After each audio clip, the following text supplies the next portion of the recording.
Assalamualaikum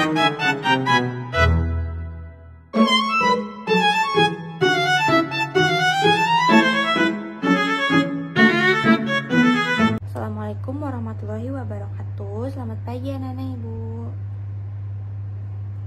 Pada semangat-semangat nih. Tapi sebelum itu ada baiknya sebelum memulai pelajaran ini kita berdoa menurut agama dan kepercayaan kita masing-masing agar kelas kita pada pagi hari ini berjalan dengan baik dan lancar. Berdoa dimulai. Berdoa selesai. Nah, ibu akan menjelaskan materi kita pada minggu lalu. Pada minggu lalu ibu membahas tentang seni tari. Ada yang masih ingat nggak apa sih pengertian dari seni tari itu?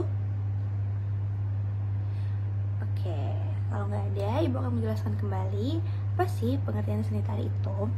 Nah, seni tari adalah salah satu bentuk ekspresi seni yang menggunakan gerakan tubuh sebagai media untuk mengungkapkan perasaan, pikiran, dan emosi kita. Selain pengertian tentang seni tari, ibu juga membahas tentang sejarah seni tari. Ada yang masih ingat nggak apa sih sejarah seni tari itu? Oke, ibu akan menjelaskan kembali ya. Seni tari telah ada sejak zaman prasejarah dengan bukti-bukti adanya tarian ritual dan upacara adat di berbagai budaya. Seiring berjalannya waktu, seni tari ini berkembang. Nah, berkembang itu menjadi bentuk-bentuk gaya seperti tari klasik, tari modern, tari kontemporer, dan lain-lainnya. Sampai sini ada pertanyaan enggak? Kalau nggak ada, ibu akan melanjutkan penjelasannya. Nah, tadi ada penjelasan tentang seni tari, terus ada sejarahnya. Yang ketiga, ada unsur-unsur seni tari nih. Nah, unsur-unsur seni tari itu ada gerakan, ritme, kostum, properti. Nah, kalau gerakan tubuh ini yang mengungkapkan perasaan kita dan pikiran kita atau emosi kita, seperti yang ibu jelaskan di penjelasan seni tari tadi. Nah, lalu ada ritme. Nah, ritme ini tentang irama musik atau suara yang digunakan untuk mengiringi tarian tersebut. Nah, lalu kostum yang kita pakai, baju yang kita pakai untuk melakukan tarian tersebut. Nah, pakaian yang digunakan oleh penari untuk menambah kesan dan mengungkapkan karakter kita. Lalu ada properti. Nah, properti itu seperti benda-benda yang digunakan untuk menambah kesan dan mengungkapkan tema kita. Seperti kita misalnya lagi memanen, kita bawa bakul, begitu. Nah, lalu ada, bentar dulu sebelum ibu melanjutkan, ada yang mau bertanya? Masih belum ada, mau berarti lagi menyimak penjelasan ibu ya. Berarti ibu akan melanjutkan tentang jenis-jenis seni tari. Nah, jenis-jenis seni tari itu ada tari tradisional, tari modern, kontemporer, dan tari balet. Nah, pasti kalian pada tahu kan tari balet itu. Tapi sebelum kita ke tari balet, kita akan menjelaskan tentang tari tradisionalnya. Tarian yang berasal dari budaya dan tradisi suatu daerah atau negara. Nah, seperti kalau di Sumatera Utara ini kita menortor, nah begitu.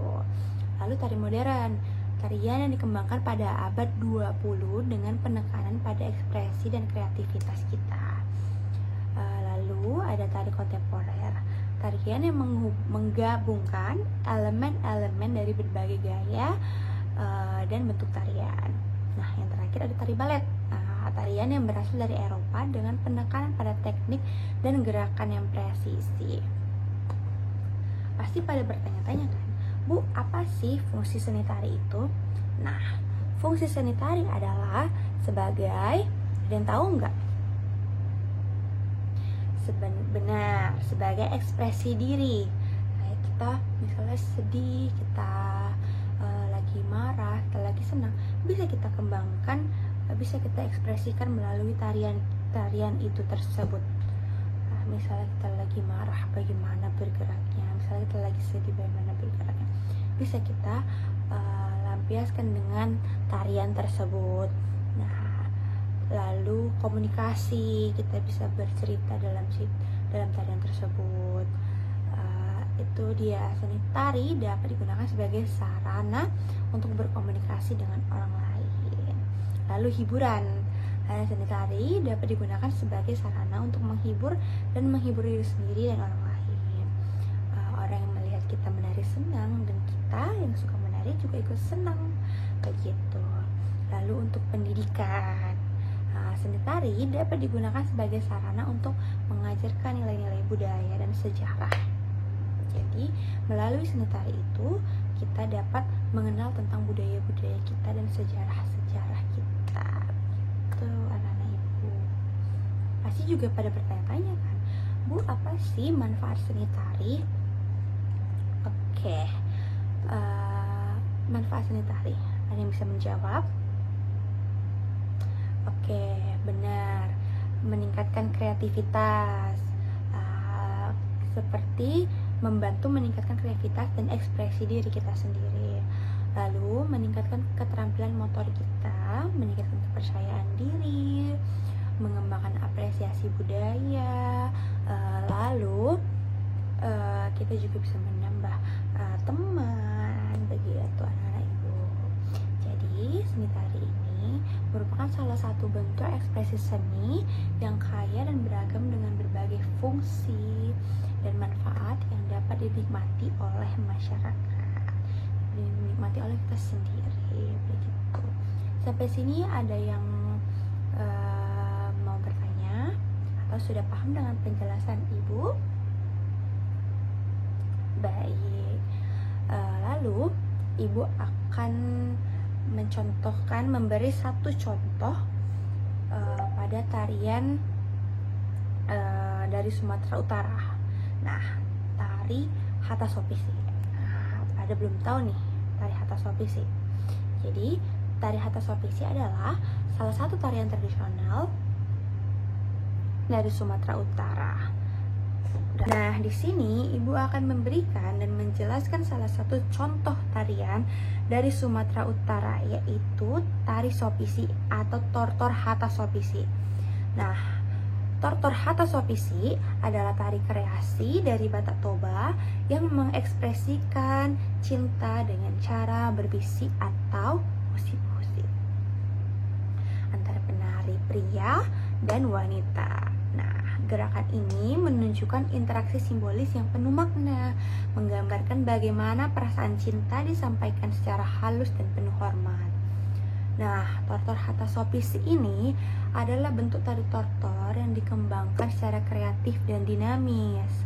Dikembangkan dengan gerakan yang lebih modern, namun tetap mempertahankan unsur tradisional Batak. Nah, tadi ibu ada bilang husip-husip kan? Nah, husip-husip itu adalah bisik-bisik. Gerakan berbisik ini menjadi simbol utama dalam tari ini, menggambarkan pengungkapan perasaan cinta secara diam-diam dan penuh kerahasiaan, seperti ini, antara penari pria dan penari wanita yang seperti ini. Dia seperti mendengar apa yang dibisik-bisikkan, dihusip-husipkan. Nah, lalu ada interaksi penarinya. Nah, tari ini menampilkan interaksi antara penari pria dan wanita dengan gerakan yang harmonis dan saling melengkapi, menggambarkan hubungan yang penuh cinta dan penuh kasih sayang. Cinta itu, makanya tari ini itu bisa bukan hanya sekedar kita bergerak, tapi juga mengungkapkan perasaan kita, emosi kita, gitu anak-anak ibu. Lalu ada makna simbolisnya. Selain cinta, tari Sopisi ini juga mengandung makna lain. Nah, seperti adat, etika, penghormatan, yang merupakan bagian penting dari budaya Batak Toba. Tari ini juga menjadi bagian penting dari warisan budaya Batak Toba yang harus dilestarikan sebagai bentuk ekspresi seni dan simbol cinta yang abadi. Jadi, untuk penjelasan ibu, ada yang ingin bertanya? Kalau tidak ada yang bertanya, ibu akan membagikan link video pembelajaran kalian untuk di rumah yang akan kalian tonton di rumah. dan kalian buat resume tentang video tersebut. Videonya itu tentang tortor Hatasopisi ini. Nanti kalian jelaskan karena itu menjadi PR kalian di minggu depan yang akan dikumpul. Baik anak-anak, mungkin penjelasan ibu dan materi kita sampai hari ini sudah selesai karena bel juga sudah berbunyi. Ibu ucapkan terima kasih. Wassalamualaikum warahmatullahi wabarakatuh. Sampai jumpa minggu depan anak-anak ibu.